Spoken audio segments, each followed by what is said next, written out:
ଖରାଦିନ ଆସିଲେ ସେ ବଡ଼ ଲୋକ ହୁଅନ୍ତୁ ବା ଛୋଟ ପିଲା ସମସ୍ତେ ଆଇସ୍କ୍ରିମ୍ ଖାଇବା ପାଇଁ ବହୁତ ପସନ୍ଦ କରନ୍ତି।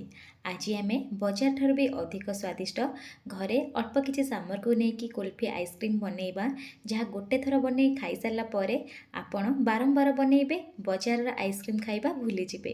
ନମସ୍କାର, ପ୍ରତିଦିନ ରୋଷେଇକୁ ଆପଣମାନଙ୍କୁ ଅନେକ ଅନେକ ସ୍ୱାଗତ।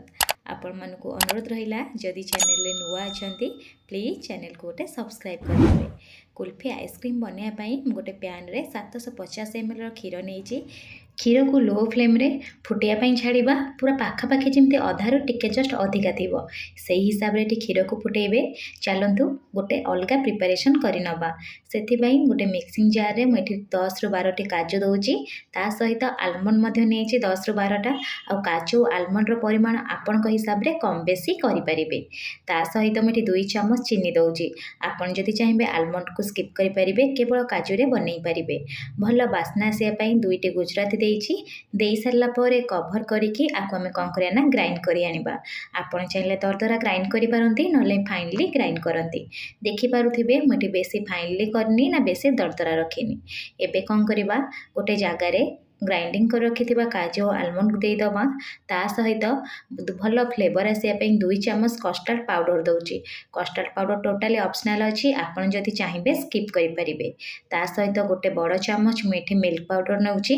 ମୁଁ ଏଠି ଅମୁଲ ବ୍ରାଣ୍ଡର ନେଇଛି, ଆପଣ ଚାହିଁଲେ ଯେକୌଣସି ବ୍ରାଣ୍ଡର ମଧ୍ୟ ନେଇପାରିବେ। ଏବେ ସବୁ ଜିନିଷକୁ ପ୍ରଥମେ ଟିକେ ମିଶାଇ ନେବା। ମିଶାଇ ସାରିଲା ପରେ ଏଠି ଆମେ କ୍ଷୀର ଦେବା। ଏଠି ଯେଉଁ କ୍ଷୀର ଆପଣ ୟୁଜ୍ କରିବେ ନା, ପୁରା ନଖ ଉଷୁମ କ୍ଷୀର ଥିବ ଦେବେ, ନହେଲେ ଥଣ୍ଡା କ୍ଷୀର ମଧ୍ୟ ଦେଇପାରିବେ।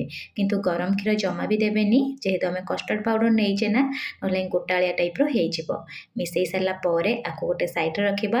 ଏପଟେ ଦେଖିପାରୁଥିବେ କ୍ଷୀର ପୁରା ଫୁଟିକିରି ଅଧା ହେଇଗଲାଣି। ଏବେ ଆମେ କ'ଣ କରିବା ନା କ୍ଷୀରକୁ ଏମିତି ଟିକେ ଭଲସେ ମିଶାଇ ନେବା, ବା ସରକୁ ଭଲସେ ମିଶାଇ ନେବା। ମିଶାଇ ସାରିଲା ପରେ ଏବେ ଆମେ ସ୍ୱାଦ ହିସାବରେ ଚିନି ଦେବା।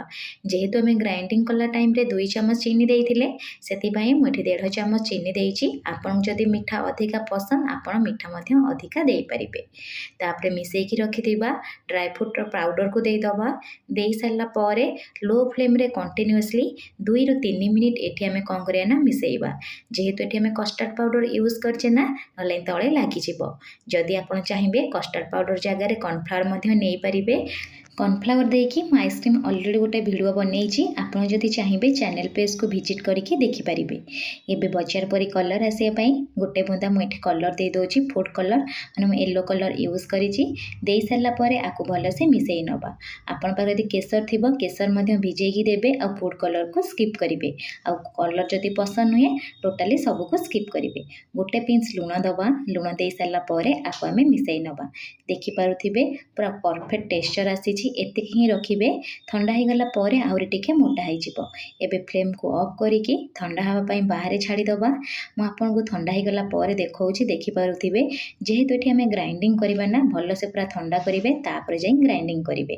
ଏପଟେ ଗୋଟେ ମିକ୍ସିଂ ଜାର୍ ନେଇଛି, ସେଥିରେ ଥଣ୍ଡା ହେଇ ରଖିଥିବା ଆମର ଆଇସ୍କ୍ରିମ୍କୁ ଦେଇଦେବା।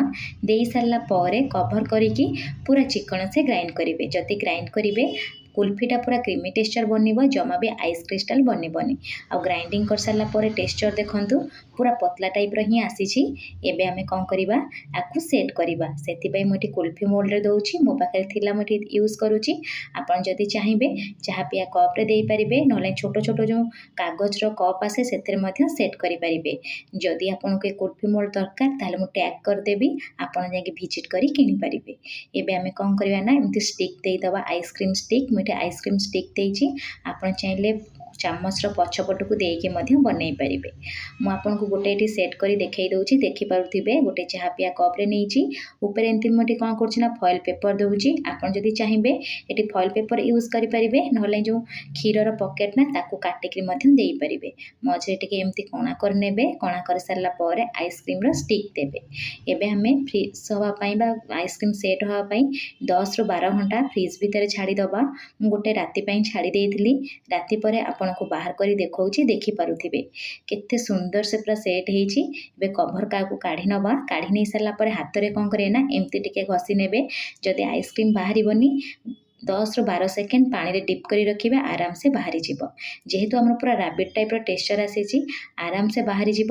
ଏବେ ଏଇପରି ସବୁକୁ ବାହାର କରିନେବା। ବାହାର କରିସାରିଲା ପରେ ମୁଁ ଗୋଟେ ପ୍ଲେଟ୍ରେ ରଖିକି ଦେଖେଇ ଦେଉଛି, ଦେଖିପାରୁଥିବେ। ଆପଣ ଗୋଟେ ଥର ଏ ଆଇସ୍କ୍ରିମ୍କୁ ବନାନ୍ତୁ। କେମିତି ବନିଲା ମୋ ସହିତ କମେଣ୍ଟ ସେକ୍ସନରେ ସେୟାର କରନ୍ତୁ।